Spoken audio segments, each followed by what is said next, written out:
আসসালামু আলাইকুম। প্রিয় এসএসসি ২৬ ও ২৭ ব্যাচ, আশা করি তোমরা সকলে অনেক ভালো রয়েছো। তো আমাদের বোর্ড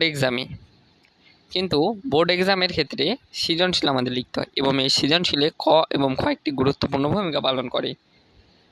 দেখা যায় যে ম্যাক্সিমাম স্টুডেন্টদের ক্ষেত্রেই তারা সৃজনশীলে একটা ক খ না পারার কারণে গ ঘতে অ্যান্সারটা করতে চায় না।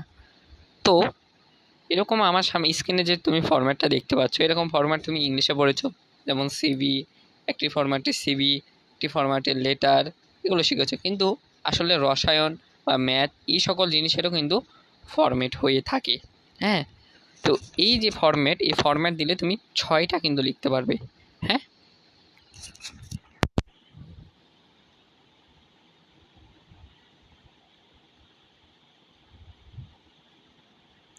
এরকম ফরম্যাট হলে কিন্তু তুমি 6টা করে লিখতে পারবা, অর্থাৎ একটা ফরম্যাট দিয়ে তুমি 6টি লিখতে পারবে। তো কীভাবে সেটা সম্ভব, চলো আমরা দেখে নিই।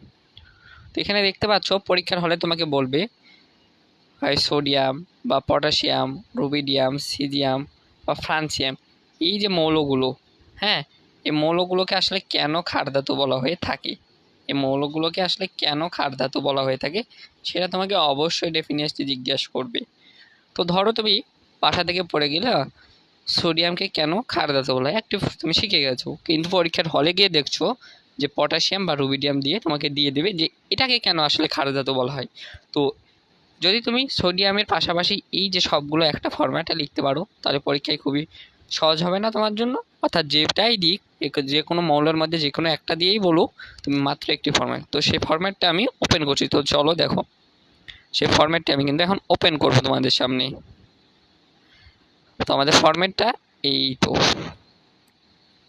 এটাই হচ্ছে আমাদের মেন ফরম্যাট। হ্যাঁ, তো দেখেন এখন আমরা কিভাবে আসলে ফরম্যাটটাকে কাজে লাগাতে পারি।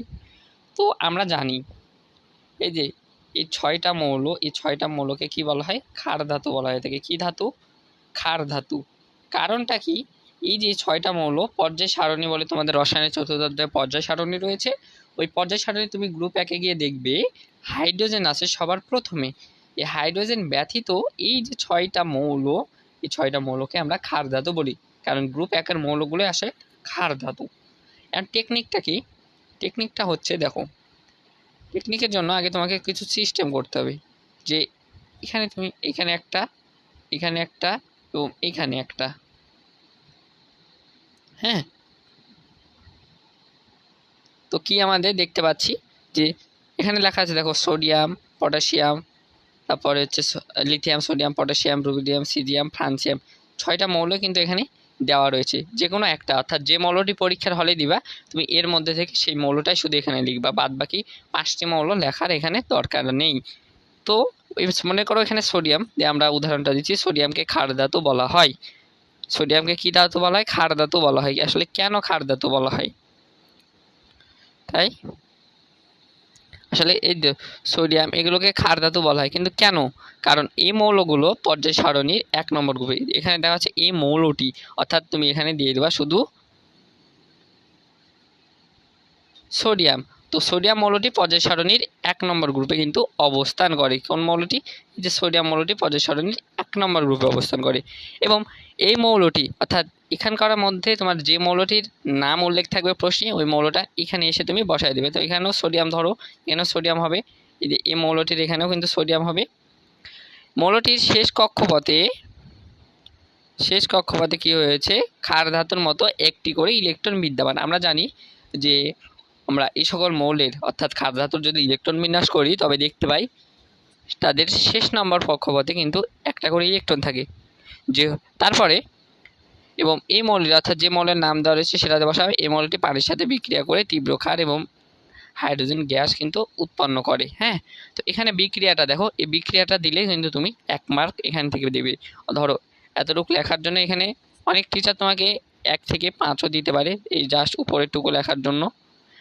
আবার অনেক টিচার 1ও দিতে পারে, কিন্তু যদি তুমি এই যে বিক্রিয়াটা সহ যদি দাও তাহলে সেখানে টিচার তোমাকে 2 দিবে বাধ্য।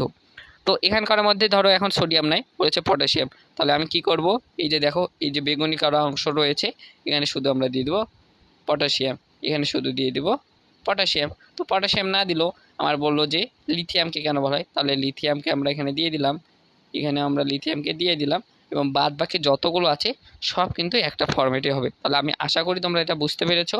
এই স্লাইডটা আমি ডিসক্রিপশন বক্সে দিয়ে দেবো, সেখানে থেকে তোমরা প্র্যাকটিস করো।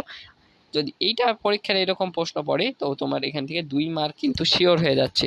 2 মার্ক কিন্তু পরীক্ষার হলে অনেক তোমাকে হেল্প করবে। তো আশা করি তোমরা ভিডিওটি দেখে উপকৃত হয়েছে এবং এমসি একাডেমি তোমাদেরকে এরকম অসংখ্য রসায়ন এবং ম্যাথের শর্টকাট দিবে, যেটা তোমার পরীক্ষার হলে তোমাকে তোমার উন্নতিতে কিন্তু সাহায্য করবে, একটা ভালো রেজাল্ট তৈরিতে তোমাকে সাহায্য করবে।